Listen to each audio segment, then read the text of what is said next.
So actually, it's very clear that we need to continue with what a little bit outside of the sky, and this is the ECPR. So it's a great honor to ask Dr. Michael Mooney from Minneapolis Heart to talk to us about should all shock center offer ECPR, and balancing about the futility, cost effectiveness, hope, and can we do it, Mike?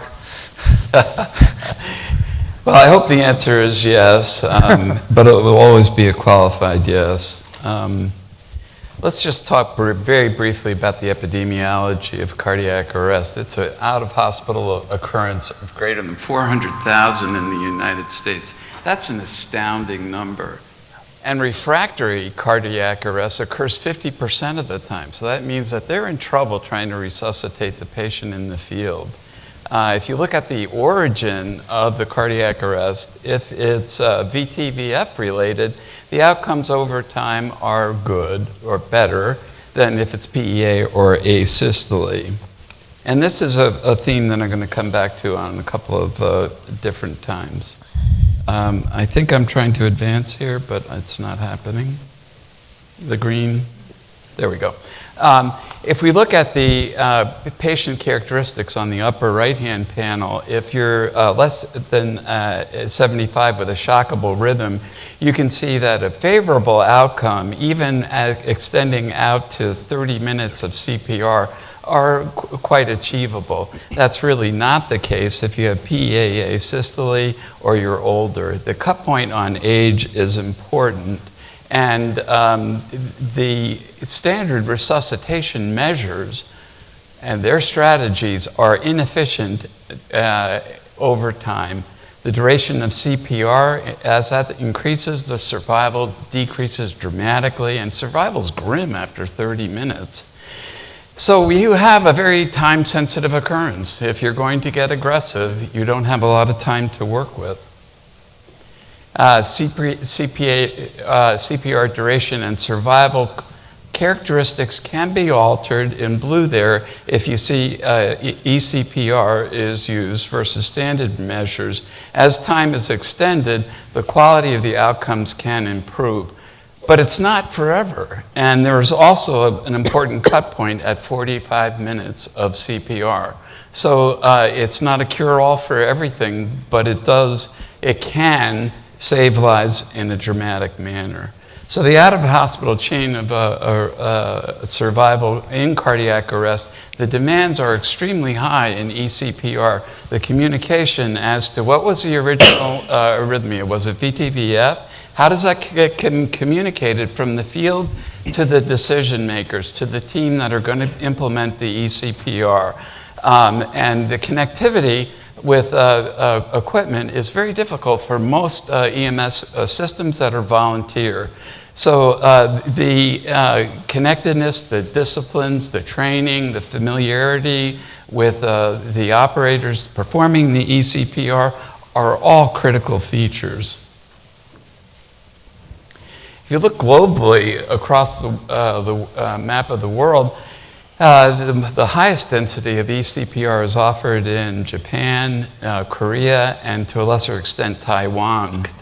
I spent some time over in Yokohama with Ken Nagawa, and they are very committed to and very efficient in offering ECPR in their communities. If you look in the United States, we're offering therapy, but it's very pocketed, and I suspect Minneapolis is one of the higher densities, as perhaps is Houston, but much of the world is agnostic to this type of therapy. The first randomized trial, there's really two trials to talk about that inform how we should think about ECPR, and they're the ARREST trial, which was the first one done in the US, and then the PROG trial. PROG trial just got reported a couple of weeks ago. The ARREST trial is based out of Minneapolis, and Demetrius Yiannopoulos and his group put together this really important and novel trial. They included patients 18 to 75 with initial VT-VF. That's critical. You start with a more favorable population. Now, they defined the entry criteria as no ROS gas after 3 shocks. They have a body type that you can use Lucas on, and they're within 30 minutes of transfer.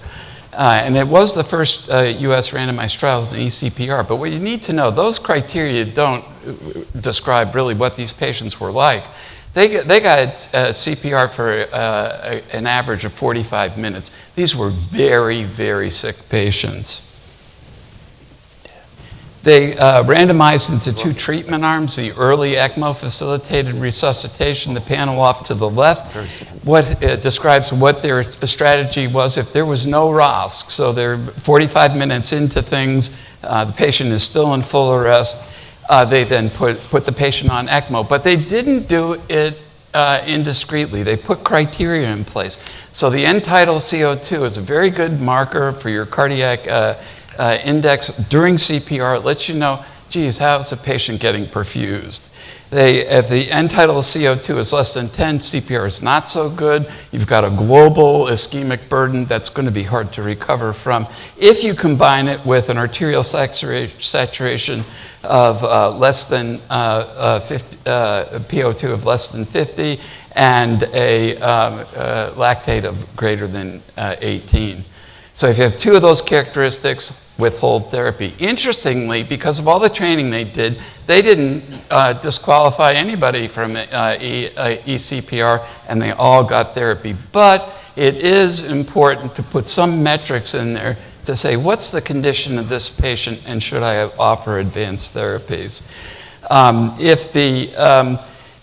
the other hand, if there was ROSC, then they recommended a series of evaluations to consider putting the patient on ECMO anyway. And in point of fact, they put everybody on ECMO within this group. They found reason. After 35 minutes of CPR, the patient almost by definition is in cardiogenic shock and in a bad way. So it's not too hard to understand why they might do that. In the standard ACLS arm, if the patient did not get ROSC on arrival, they were declared dead after a certain period of time in the ER. If they did get ROSC, then they were brought to the cardiac catheterization laboratory, as were the others, for angiography, possible percutaneous intervention, hemodynamic evaluation, and consideration of advanced therapies. And interestingly, only 2 out of their 15 patients were offered ECMO in this group. If you look at, one of the main things that people worry about is that if you start off on these patients and you offer aggressive therapy and they end up being in a debilitated state, you might feel that you haven't accomplished very much. And the CPC outcomes among survivors were really very, very favorable, and almost none ended up in a persistent vegetative state. By survival, their outcomes were extraordinary and led their DSMB to suggest discontinuation of the trial. And so the survival was about 47% in the ECPR group, and over time, 0 in the other group. And it was stopped early. This slide emphasizes patient selection issues. I think we've kind of covered those. Complications are very important for us to consider. Our medical community will judge us based on how the patients are doing. ECPR should not be viewed as a nothing-to-lose solution, because it's clearly not. There are adverse events. Over time, we found that ultrasound and fluoro led to less complications. If you didn't use them at all, the complications were 36%. They dropped to 8% when you used ultrasound and fluoroscopy. And we found in our continuous quality improvement initiatives, we're very experienced interventional cardiologists, the event rates were high and early in the experience and improved quickly.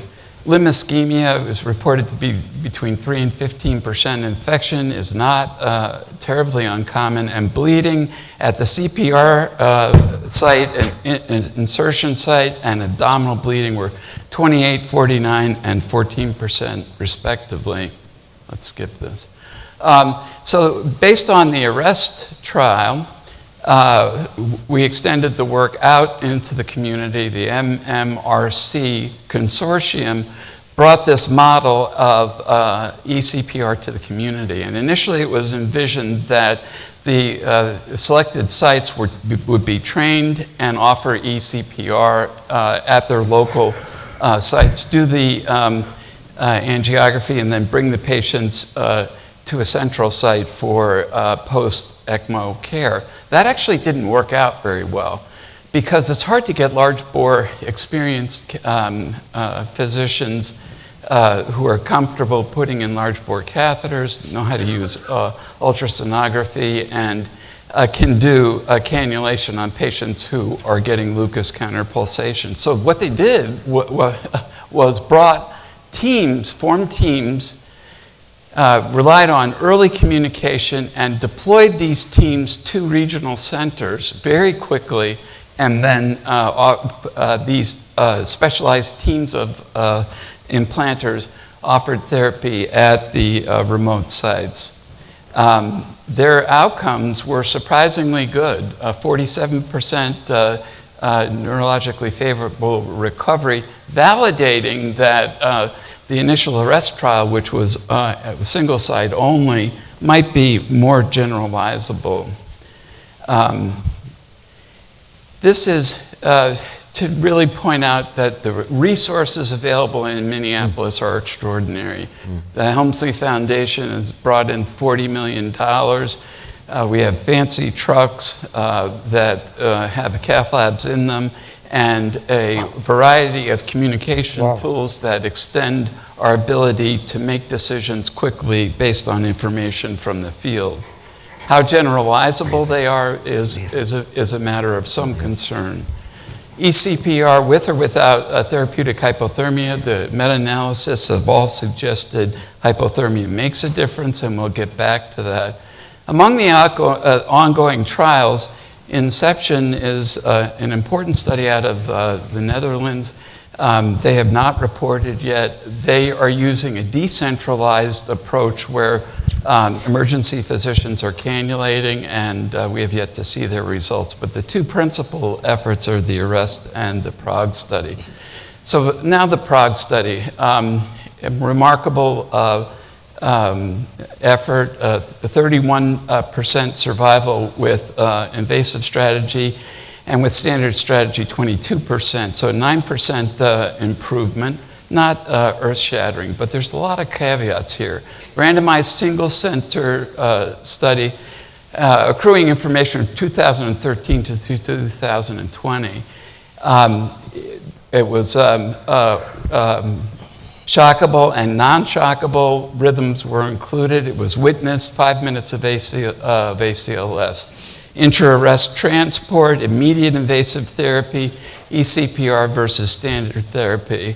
64% of these patients had CPR greater than 45 minutes, and 60% of the invasive strategy did end up getting ECPR. Unfortunately, because of the long timelines, it was an evolving protocol. They used nasochill, the rhinochill system. Lucas use was restricted, then generalized, and community standards led to somewhat of a mishmash of therapies. Despite this, they were able to report on near-term and long-term outcomes. The primary outcome they reported as not significant, and the short-term at 30 days was a significant improvement. That was an intention to treat analysis. If you look out at the patients in the upper panel on the left, the longer duration CPR patients had who got less invasive approach. Those survivors were all crossovers for ECPR. More interestingly, when we combined the ARREST and the PROG data, and this is going to come out soon, the whole population, the curves look a little bit better, but when we cleaned it up and said, let's be thoughtful, let's only look at the initial VF population, the quality of the outcomes you can see improves dramatically. Post hoc analyses were of considerable interest. I wanted to mention something that hasn't come up yet. I suspect it will come up, the hypo-ECMO trial. This is a cardiogenic shock trial with therapeutic hypothermia, and they're all SCI stage 5 patients at 20 French centers, years 2016 to 19. 786 eligible, 374 randomized. Now look at that. They were randomizing these patients in cardiogenic shock. We have to stop giving ourselves excuses why we're not able to randomize. The combined, the death rate was 42% with therapeutic hypothermia versus 51% with normal thermia. And the combined stroke, death, LVAD, or heart transplants transition, there was a significant difference at an odds ratio of 0.6 that was significant. So all shock centers should consider implementing an ECPR program and therapeutic hypothermia. Ongoing CPR and ACLS is like free falling. The longer you fall, the higher likelihood you have of dying, especially when there's no one there to catch you. We now have ECLS for some at very select places with highly experienced teams and systems of care. So to conclude, ECPR improves outcomes, and development of these programs is not only of value to yourself in the management of refractory cardiac arrest, but there are patients that benefit from timely implementation of ECMO. They can be a patient with amniotic fluid embolization, pulmonary embolism. It's of value to your institution in general as well. Thank you for your attention.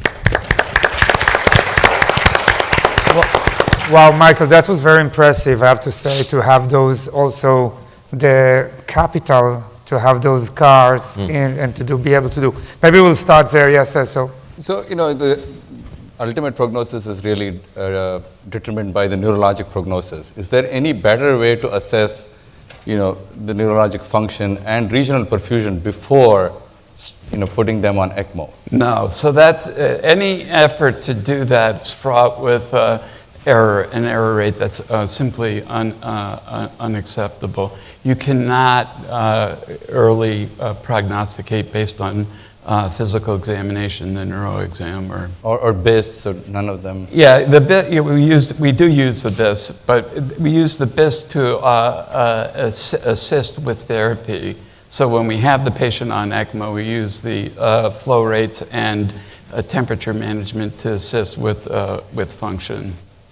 The BIS is helpful. Yeah. Dr. Petraro?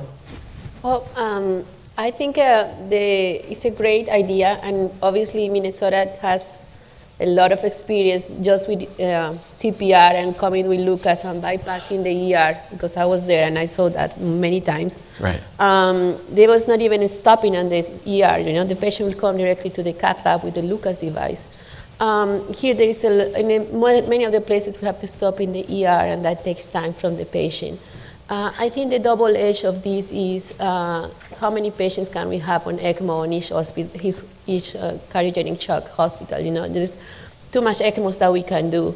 And the second part is how easy it is to get those patients in each hospital. Because Minneapolis is a big city, but the traffic is not even half of what will be in other big cities when the cardiogenic shock places are. So I think it's also a lot of money that probably we cannot handle. And most of these things happen because you have grants and NIH funding for that. Yeah. So I think we are still far from at least the part on ECPR from the community.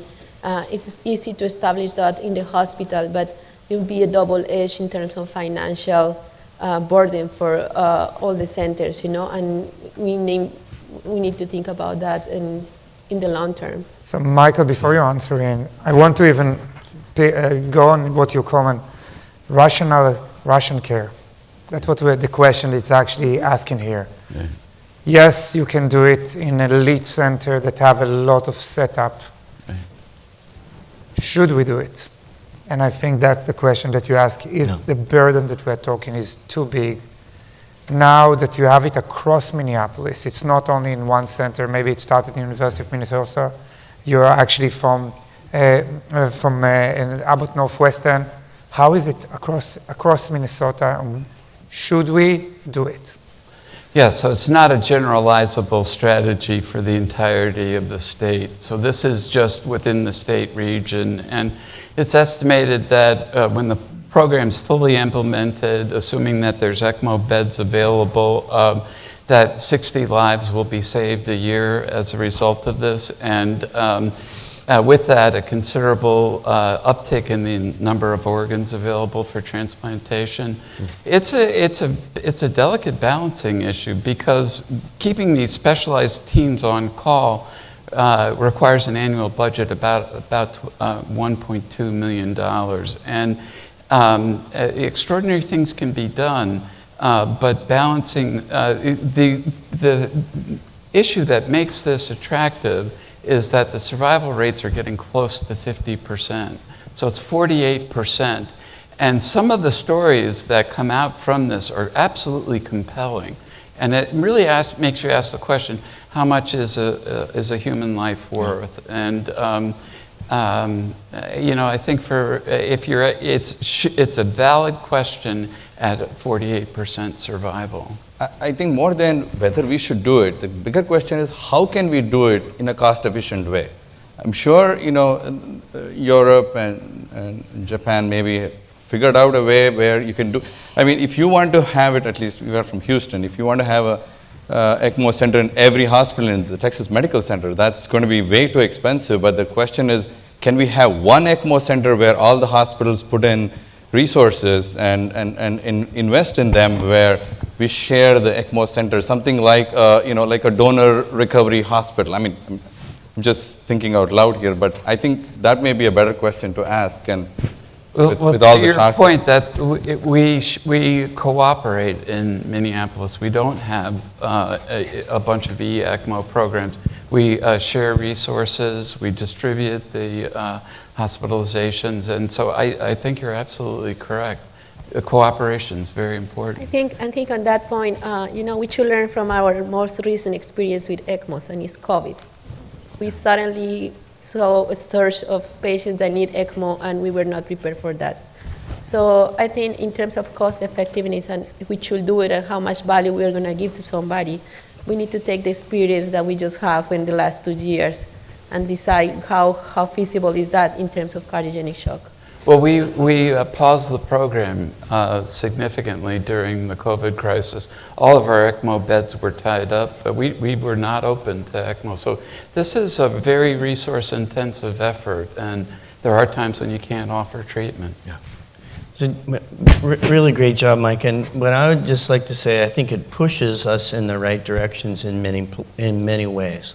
We talked about cardiogenic shock, how we haven't had randomized trials, but with cardiac arrest now, we've actually had 5. Because you also talk COACT and Tomahawk showed us where we don't need to use resources. And I think personally, what this shows us, and if we did this the right way, on a community way, that you really forced you to have shock centers that really did that strategically around a community, you could do this well. And you improve overall CPR. More use of Lucas devices, better CPR.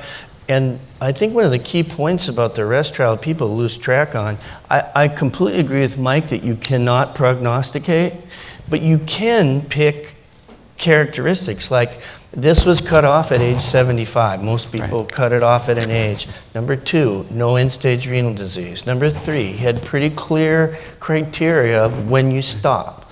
And so I think it pushes a community to do better care. The last thing, though, I will say, it's not for the faint of heart. No. And I think what people don't lose track on is, I'm an interventional cardiologist, those of you who are here, cath lab staff don't like patients dying in the cath lab.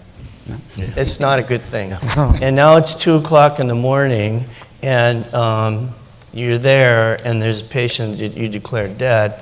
Not easy to what happens. And so, everyone has to realize the 50% of people who are alive, and these are a young woman with pulmonary emboli, a young guy with a big anterior infarct, and now they're alive and normal. Yeah. Right. But there is definitely, you have to create an environment that says some people aren't going to make it.